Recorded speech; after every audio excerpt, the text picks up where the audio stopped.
Very very welcome to all साथियों। Exam fighter number 1 पे आप सभी का हार्दिक स्वागत है। एमपी असिस्टेंट प्रोफेसर एग्जाम 2024 के क्लासेस में स्वागत है, जहां पे फेज 2 का एग्जाम्स होना है और वो एग्जाम है आपका 4 अगस्त 2024 को, जहां पे 8 विषयों का एग्जाम होगा। तो इसके लिए पेपर 1 की क्लासेस एग्जाम फाइटर नंबर 1 पे लगातार जारी है और पेपर 1 का क्लास हम लोग किस प्रकार कर रहे हैं, प्रैक्टिस सेट के माध्यम से, क्योंकि कम समय में प्रैक्टिस सेट के माध्यम से हम लोग ज़्यादा आउटकम प्राप्त कर सकते हैं और पिछले एग्जाम्स में ऐसा पाया गया है।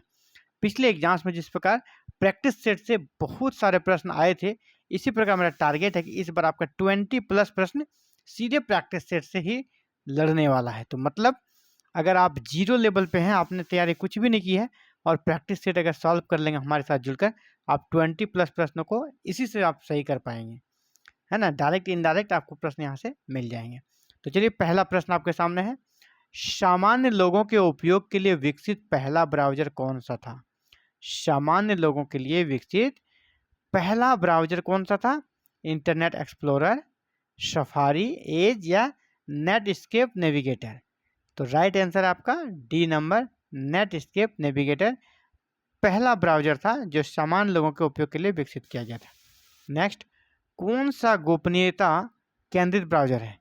यानी कौन सा जो है गोपनीयता केंद्रित ब्राउज़र है, जो गोपनीयता जो लोगों की होनी चाहिए और उसको विशेष ध्यान देता है ना, गोपनीयता केंद्रित ब्राउज़र है। तो कौन है? टोर, ब्रेव, कॉम या फिर विवाल्डी? तो गोपनीयता केंद्रित आपका जो ब्राउज़र है ना, वो टोर है और ब्रेव है, यानी ए और बी दोनों है। तो चलिए ऑप्शन की ओर चलते हैं। इस प्रकार का ऑप्शन यहाँ पर नहीं है, तो मीन्स आपका आंसर जो हो जाएगा ना, दोनों हो जाएगा इसका। गोपनीयता केंद्रित ब्राउज़र कौन है? तो ए और बी दोनों हो। ऑप्शन इस प्रकार का कह सकते कि वो टाइपिंग नहीं हो पाया है, लेकिन ऑप्शन यहाँ पर ये रहना था कि ए है, बी है, सी है या ए या बी दोनों है। तो यहाँ पर ए और बी दोनों है ना, ए भी सही है और बी भी सही है। चलिए नेक्स्ट, एज किस कंपनी का ब्राउज़र है? एज जो है किस कंपनी का ब्राउज़र है? गूगल, एप्पल, माइक्रोसॉफ्ट या उपरोक्त में से कोई नहीं? तो एज जो है ना, माइक्रोसॉफ्ट का अपना ब्राउज़र है। सी नंबर आंसर हो गया। कौन सा युग्म सही नहीं है ना? कौन सा युग्म सही नहीं है, मतलब एक साइड यहाँ पे ब्राउज़र है और यहाँ पे कंपनी का नाम है, तो कौन सा सही मैचिंग नहीं है? तो फायरफॉक्स मोजिला फाउंडेशन का है, सही है। यूसी ब्राउज़र अलीबाबा ग्रुप का है, ये भी सही है। और ब्रेव ब्रांड ईच कंपनी का है, ये भी सही है। विवाल्डी नहीं, ये एप्पल का नहीं है, एप्पल का कुछ अलग ही नाम है, विवाल्डी नहीं है। तो आपका सी नंबर आंसर हो जाएगा। नेक्स्ट, निम्न में कौन सा ब्राउज़र भारतीय कंपनी द्वारा विकसित किया गया है? यानी भारतीय कंपनी द्वारा विकसित किया गया, यहाँ पर ब्राउज़र कौन सा है? कौन सा ब्राउज़र भारतीय कंपनी द्वारा विकसित किया गया है? टोर, सफारी, एपिक या ब्रेव? तो एपिक, एपिक जो है भारतीय कंपनी द्वारा विकसित किया गया ब्राउज़र है, सी नंबर। डार्क वेब को खोलने के लिए किस ब्राउज़र का प्रयोग किया जाता है? डार्क वेब को अगर ओपन करना हो तो किस ब्राउज़र का प्रयोग किया जाता है? टोर, एपिक, ब्रेव या नेटस्केप? तो राइट आंसर क्या आ जाएगा? टोर। डार्क वेब को खोलने के लिए टोर ब्राउज़र का प्रयोग किया जाता है। नेक्स्ट, वेब पेज किस भाषा में लिखे जाते हैं? जो वेब पेज है ना, उसकी भाषा क्या होती है? जावा, HTML, एल्गोल या इसमें से कोई नहीं? उसकी भाषा होती है HTML, B number. Next, website का पता होता है, डैश वेबसाइट का पता होता है जिसका उपयोग करके यूजर किसी भी वेबसाइट तक पहुंच जाता है। यानी किसी भी वेबसाइट का जो पता है ना, मेन जो एड्रेस होता है उसका क्या होता है? कौन सा पार्ट उसका एड्रेस के रूप में काम करता है? Server, domain, path? तो आपका क्या हो जाएगा? डोमेन। डोमेन से ही उस वेबसाइट की कह सकते हैं, उसको वेबसाइट का जो प्रकार है वो पता चल जाता है। नेक्स्ट, वेब ब्राउजिंग और अधिकांश अन्य इंटरनेट गतिविधियां उपयोगकर्ताओं को दूरस्थ होस्ट से कनेक्ट करने के लिए आवश्यक जानकारी शीघ्रता से प्रदान करने के लिए किस पर निर्भर करता है ना? वेब ब्राउजिंग और विभिन्न अन्य इंटरनेट गतिविधियां उपयोगकर्ताओं को दूरस्थ होस्ट से कनेक्ट करने के लिए आवश्यक जानकारी शीघ्रता से प्रदान करने के लिए, यानी जल्दी प्रदान करने के लिए किस पर निर्भर करती है? तो वो आपका होता है सर्वर, सर्च इंजन, DNS या ब्राउज़र। तो आपका हो जाएगा DNS। सी नंबर आपका राइट आंसर बनेगा। नेक्स्ट चलिए अगले पेज की ओर चलते हैं। एक वेब पेज या वेबसाइट होती है, यानी क्या ऐसा है डैश, एक वेब पेज या वेबसाइट होती है जिसमें किसी व्यक्ति विशेष की राय सलाह दूसरी साइटों के लिंक नियमित रूप से रिकॉर्ड होते हैं। यानी लोग जो है ना अपनी राय सलाह रखते हैं, तो इस प्रकार का क्या है, वो क्या कहलाता है वो website? Search engine, domain, blog या कुकी? जी हाँ, ब्लॉग में ही लोग अपने विचार रखते हैं, तो वो क्या कहलाएगा? ब्लॉग। C number.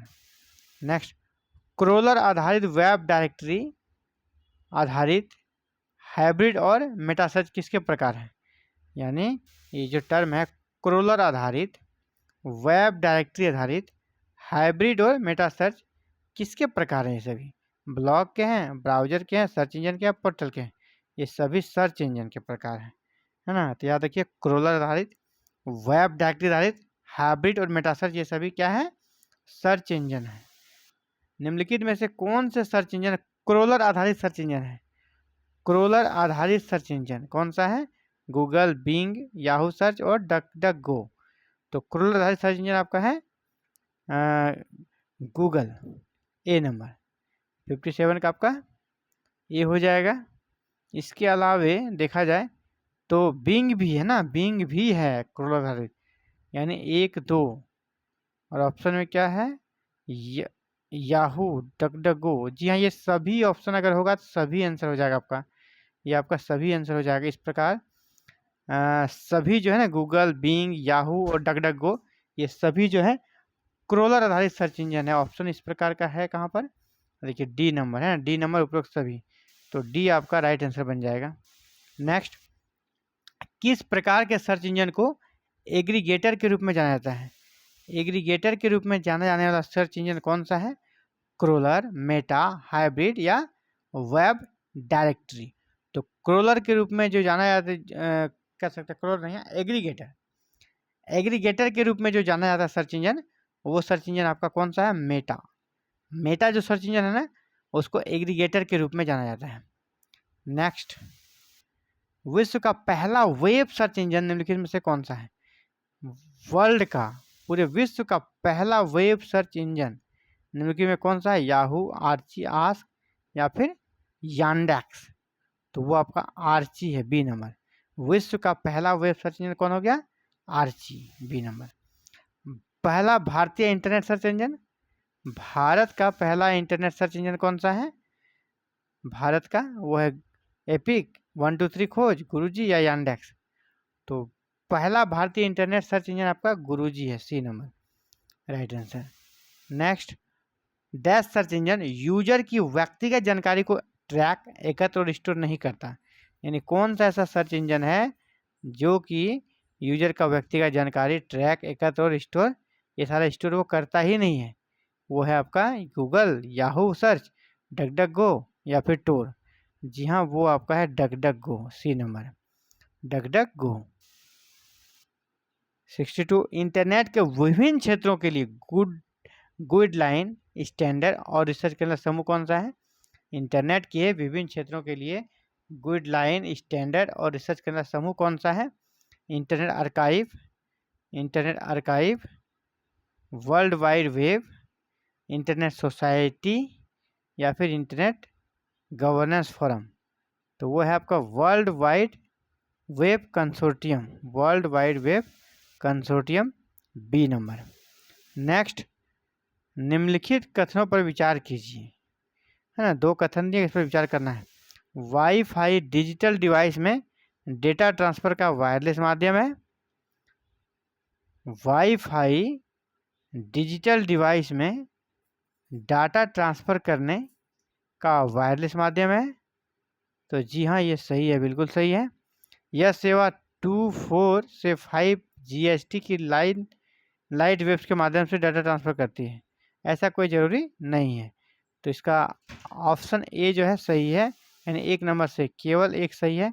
तो यहाँ पर ए नंबर आपका सही होगा, केवल 1 सही है, केवल 1 सही है। नेक्स्ट, डैश वेब ब्राउज़र का एक फीचर है जिसके द्वारा उपयोगकर्ता किसी भी वेबसाइट या वेब पेज के यूआरएल को ब्राउजर में स्टोर कर सकता है। डैश वेब ब्राउजर का एक फीचर है जिसके द्वारा उपयोगकर्ता किसी भी वेबसाइट या वेब पेज के यूआरएल को ब्राउजर में स्टोर कर सकता है। बुकमार्क, कुकीज, पॉपअप या इसमें से कोई नहीं। तो क्या हो जाएगा? बुकमार्क।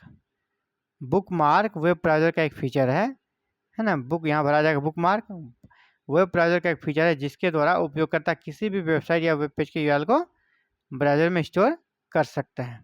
आंसर क्या हो जाएगा? ए नंबर। 64 का क्या हो गया? ए। नेक्स्ट अगला है स्वयं की एक वेबसाइट होती है ना। डैश जो है इसमें से कोई एक स्वयं की एक वेबसाइट होती है जिसके द्वारा दूसरे कई अन्य संबंधित वेबसाइट पर पहुंचा जा सकता है ना।